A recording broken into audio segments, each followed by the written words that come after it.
कुदरत की लाठी। आज मीरा की शादी है। सुरेश अंकल भाग दौड़ में लगे हैं। मीरा उनकी इकलौती बेटी है। उसकी शादी में वो कोई कमी नहीं रहने देना चाहते हैं। सारी तैयारियां हो चुकी हैं। बारात आने वाली है। सुरेश अंकल और उनकी पत्नी अपने दोस्तों, रिश्तेदारों और परिवार वालों के साथ बारात के स्वागत के लिए खड़े हैं। बारात आ गई। सब ने मिलकर बारात वालों की अगवानी की और फिर शादी की रस्में शुरू हो गईं। जब कन्यादान का समय आया तो सुरेश अंकल की आंखों में आंसू आ गए। आज अपनी इकलौती बेटी को पराए हाथों में सौंपने जा रहे हैं। शादी से जुड़े सारी रस्मों रिवाज खत्म हो चुके हैं। विदाई होने वाली है। सुरेश अंकल ने दोनों हाथ जोड़ लिए और मीरा के पति मिलिंद और उसके ससुर के सामने खड़े हो गए। मिलिंद ने आगे बढ़कर सुरेश अंकल का हाथ पकड़ लिया और बोला, अंकल आप बिल्कुल परेशान मत हो। आज से आप मुझे अपना बेटा समझें। मैं मीरा का बिल्कुल आपकी तरह ध्यान रखूंगा। मिलिंद के पापा ने भी आगे बढ़कर सुरेश अंकल को हौसला दिया तो सुरेश अंकल को ठाठस बंधा। समय जैसे पंख लगाकर उड़ रहा है। मीरा की शादी को 2 साल हो चुके हैं और एक बेटी की माँ बन चुकी है। मिलिंद दिन रात अपने बिजनेस को बढ़ाने में लगा हुआ है। उसे पैसे के सिवा और कुछ भी नहीं दिखता और अब उसकी हकीकत भी थोड़ी थोड़ी मीरा के सामने आने लगी है। सुरेश अंकल ने एक बड़ा सा प्लॉट खरीदा था शहर के किनारे, जो कि काफी बड़ा था। मिलिंद और उसके पिता की निगाह उस प्लॉट पर है। उन्होंने शादी भी इसलिए की मीरा से कि शादी के बाद वह प्लॉट मिलिंद को मिल जाएगा, क्योंकि मीरा अपने माँ बाप की इकलौती बेटी है। प्लॉट के लालच में उन्होंने सुरेश अंकल से दहेज नहीं मांगा। सुरेश अंकल दहेज के खिलाफ थे और अपनी मीरा की शादी उन्होंने मिलिंद से इसलिए की क्योंकि मिलिंद और उसके पापा ने किसी तरह की दहेज की मांग नहीं की। आज मिलिंद ने मीरा से खुलकर कह दिया कि वह प्लॉट के लिए अपने पापा से बात करे और उसके नाम करवा दे, क्योंकि मिलिंद उस प्लॉट पर मैरिज हॉल बनाना चाहता है। मीरा अंदर तक हिल उठी थी। उसे समझ में नहीं आ रहा कि वह क्या करे। कितना भरोसा करती थी वह मिलिंद पर और उसे तो वो बहुत अच्छा इंसान समझती थी। फिर ऐसे कैसे कर सकता है वो। मीरा बहुत परेशान है। ये प्लॉट ही तो है जो उसके पापा की पूंजी है। उसके पापा को बस पेंशन ही तो मिलती है और कुछ नहीं उनके पास। मीरा ने सोच लिया कि वह मिलिंद से खुलकर कह देगी कि वह अपने पापा से प्लॉट के लिए बात नहीं करेगी। प्लॉट उसके पापा का है और उसका नहीं। और मिलिंद को अपनी चीजों से काम चलाना चाहिए, दूसरों की चीजों पर नजर नहीं रखनी चाहिए। मिलिंद रात को जब घर आया तो मीरा ने कहा, देखो मिलिंद, मैं प्लॉट के लिए पापा से बात नहीं करूंगी और वैसे भी तुम्हारे पास किसी चीज की कमी है? अच्छा खासा बिजनेस है तुम्हारा, एक मैरिज हॉल नहीं बनाओगे तो तुम्हारा कुछ जाएगा क्या? मीरा की बात सुनकर मिलिंद चिढ़ गया और बोला, तुम्हें पता है मैरिज हॉल से लोग लाखों कमाते हैं, वह भी एक दिन में। अंदाजा नहीं है कि तुम कितना बड़ा नुकसान कर रही हो मेरा। चुपचाप अपने पापा से बात करो, वरना मुझे बात मनवाना आता है।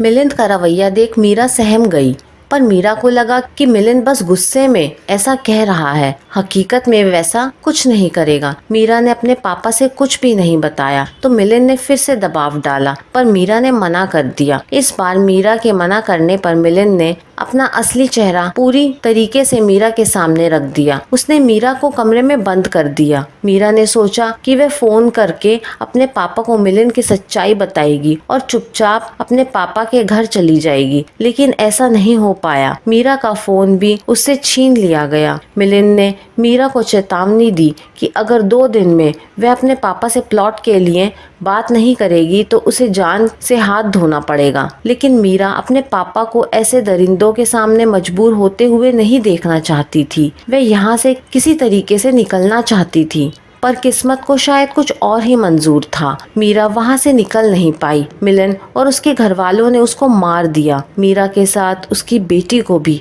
मार दिया गया। इधर सुरेश अंकल भी पिछले 3-4 दिनों से बेटी से बात न होने के कारण बहुत परेशान थे। वे मीरा से मिलने उसके घर निकलने ही वाले थे कि मीरा की ससुराल से फोन आ गया कि मीरा और उसकी बेटी की शॉर्ट सर्किट से झुलसकर मौत हो गई। सुरेश अंकल के आने तक इंतजार भी नहीं किया गया और मीरा का दाह संस्कार कर दिया गया। इससे सुरेश अंकल को शक हो गया। उन्होंने मीरा की ससुराल वालों पर उसकी हत्या का मुकदमा दर्ज किया। सुरेश अंकल ने अपनी पूरी ताकत झोंक दी अपनी बेटी को न्याय दिलाने के लिए, पर मिलिंद और उसके घर वाले बहुत पहुँचे हुए और रसूख वाले थे। सो कुछ समय के बाद वे सब जमानत पर रिहा हो गए और मीरा की हत्या को हादसे का रूप देने में लगे रहे। पर सुरेश अंकल भी चुप बैठने वाले नहीं थे। उन्होंने अपनी बेटी खोई थी, इकलौती बेटी, उनके जीने का एकमात्र सहारा थी मीरा। सुरेश अंकल ने सोच लिया, चाहे कुछ भी हो जाए, उन्हें कुछ भी करना पड़े, किसी भी कीमत पर वह अपनी बेटी के हत्यारों को सजा दिलवाकर रहेंगे। सुरेश अंकल ने हाई कोर्ट में अर्जी दी और केस शुरू ही हुआ था कि मीरा के सास ससुर की भी शॉर्ट सर्किट से झुलसकर मौत हो गई। सुरेश अंकल को पता चला तो वह तुरंत मीरा की ससुराल आए। सुरेश अंकल जब मीरा की ससुराल पहुंचे तो मिलिंद चुपचाप अकेला बैठा था। उसे देखकर सुरेश अंकल बोले, बहुत अफसोस हुआ तुम्हारे माता पिता के लिए, लेकिन शायद ठीक भी है, जो जैसा करता है वैसा भरता है। तुम लोगों ने मेरी बेटी को कैसे मारा मुझे नहीं पता, और पुलिस और कोर्ट के सामने तुमने यह कहा कि शॉर्ट सर्किट से उसकी मौत हुई, जो कि एक हादसा थी। पर कोर्ट न्याय करे ना करे, कुदरत ने मेरा न्याय कर दिया। मिलिंद, अभी समय है, अपना जुर्म कबूल कर लो, हमें कानून सजा दे ना दे, लेकिन जब कुदरत न्याय करती है तो सारे हिसाब किताब बराबर हो जाते हैं। जब कुदरत की लाठी पड़ती है ना तो उसमें आवाज नहीं होती, पर चोट बहुत गहरी लगती है। मामला हाई कोर्ट में पहुंच चुका था और मिलिंद भी अब अकेला पड़ गया था। पिता की ही रसूख और साख से वह अब तक कानून से बचा था, पर अब पिता के ना रहने के बाद वह हिम्मत हार चुका था, तो उसने अपना गुनाह अदालत में मान लिया। मिलिंद अब जेल में है और सजा काट रहा है। ये कहानी आपको कैसी लगी मुझे कमेंट करके ज़रूर बताइए। कहानी पसंद आई हो तो लाइक, शेयर और चैनल को सब्सक्राइब करना ना भूलें। कहानी सुनने के लिए आपका बहुत बहुत धन्यवाद।